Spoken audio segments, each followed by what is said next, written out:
Word economics जो है वो बेसिकली जो ड्राइव हुआ है वो ग्रीक लैंग्वेज से ड्राइव हुआ है, और ये एक कंपाउंड टर्म है जो कि बेस करती है दो वर्ड्स पर। फर्स्ट वन इज इकोस, जिसके मीनिंग है होम, और सेकंड इज निमाइन।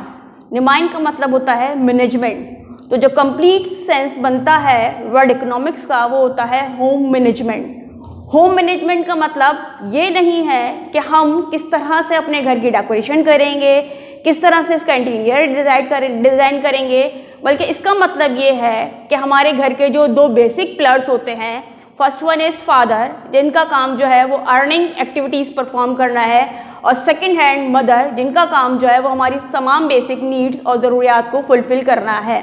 तो होम मैनेजमेंट का मतलब ये होता है कि किस तरीके से एक जो है वो इनकम अर्नर जो है वो इनकम कमाएगा, या हमारे पेरेंट्स में से फादर जो है वो पैसे कमा कर लेकर घर आएंगे, तो किस तरीके से हमारी वालदा जो है उसके दरमियान उन रिसोर्सेज के दरमियान रहते हुए हमारी बुनियादी ज़रूरियात को पूरा करेंगी। तो ये था हमारी vertical meaning from word economics. कोई भी चीज़ अब इस वक्त जिस स्टेबल पोजीशन पर है वो हमेशा से वैसे ही नहीं होती, चीज़ें ग्रेजुअली जो है वो सेटल होती रहती हैं। तो बेसिक डेफिनेशन जो इकोनॉमिक्स की है वो जिस तरह पहली दफ़ा में थी वो नहीं है, बल्कि ये 3 डिफरेंट टाइम पीरियड में डिवाइड हुई है।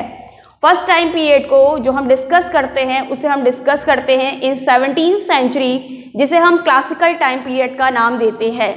क्लासिकल टाइम पीरियड में एज अ सब्जेक्ट इंट्रोड्यूस करवाने वाली पर्सनैलिटी जिसने इकोनॉमिक्स को एज अ सब्जेक्ट इंट्रोड्यूस करवाया, उनका नाम है एडम स्मिथ।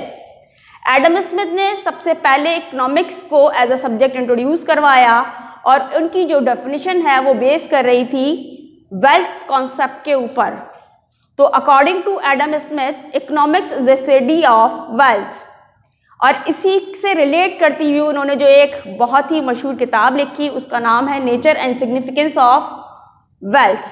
ये बुक बेस करती है 4 सेक्शंस में। First one is production of wealth, second is consumption of wealth, third is distribution of wealth, and fourth is exchange of wealth.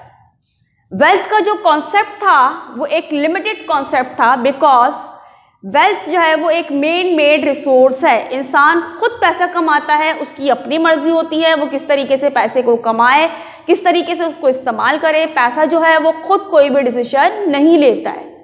और अगर हम पैसे की बेस पर देखें तो 17th सेंचुरी वो एरा था जिस वक्त जो है दीन की एक्टिविटीज़ बहुत ज़्यादा तेज़ी से सेपरेट आउट हो रही थी। तो इस वक्त इसको क्रिटिसाइज़ ये किया गया कि अगर हम सिर्फ दौलत के पुजारी बन जाएंगे तो हम बहुत सारी इकोनॉमिकल एक्टिविटीज़ को परफॉर्म करते हुए या अपनी ख्वाहिशात को पूरा करते हुए गलत और सही के रास्ते को भूल जाएंगे। यही वजह थी कि इस कॉन्सेप्ट को बहुत ज़्यादा क्रिटिसाइज़ किया गया कि पैसा जो है वो ज़िंदगी के लिए सब कुछ नहीं है सिवाय बुनियादी ज़रूरत होने के लिए। पैसे के ज़रिए से हम सिर्फ ज़रूरियात को पूरा कर सकते हैं लेकिन सब कुछ हासिल नहीं कर सकते। इस डेफिनेशन को क्रिटिसाइज़ किया न्यू क्लासिकल टाइम पीरियड में मार्शल ने जो कॉन्सेप्ट दिया वो वेल्थ से बिल्कुल ही अपोजिट था। मार्शल का कॉन्सेप्ट बेस कर रहा था मटेरियल वेलफेयर पर। लव्स मैटर आप बहुत अर्ली एज से डिस्कस कर रहे हो। मैटर क्या चीज़ है? मैटर वो चीज़ है जो कि एग्जिस्ट करती है, नज़र आती है। तो अकॉर्डिंग टू मार्शल इकोनॉमिक्स वो सब्जेक्ट है जिसमें हम मटेरियल वेलफेयर के बारे में डिस्कस करते हैं। ये टाइम पीरियड जो था ये 18th सेंचुरी का टाइम पीरियड था। मार्शल ने जो बुक लिखी उसका नाम था बेसिक प्रिंसिपल ऑफ इकोनॉमिक्स। अब अकॉर्डिंग टू मार्शल इकोनॉमिक्स एक ऐसा सब्जेक्ट है जिसके अंदर हम मटेरियल वेलफेयर को डिस्कस करते हैं। अगर हम इस डेफिनेशन के डिटेल में जाएं तो हमें अपनी रूटीन लाइफ में सिर्फ मटेरियल आइटम की ज़रूरत नहीं होती।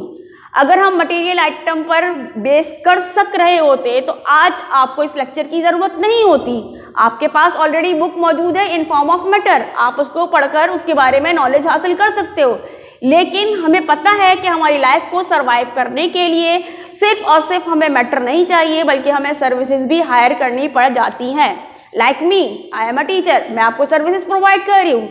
तो किसी भी चीज़ को या ज़िंदगी को रन आउट करने के लिए सिर्फ मटेरियल आइटम जो है वो ज़रूरी नहीं होते, बल्कि उसके लिए सर्विसेज भी रिक्वायर्ड होती हैं।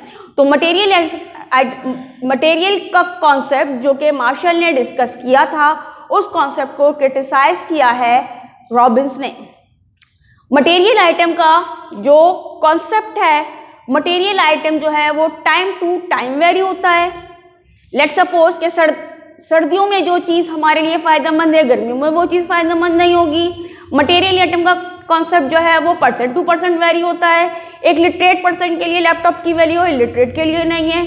टाइम टू टाइम वेरी होगा, प्लेस टू प्लेस वेरी होगा, पर्सन टू पर्सन वेरी होगा। तो यही वजह थी कि मटेरियल आइटम के कॉन्सेप्ट को रिजेक्ट किया बाय रॉबिन्स।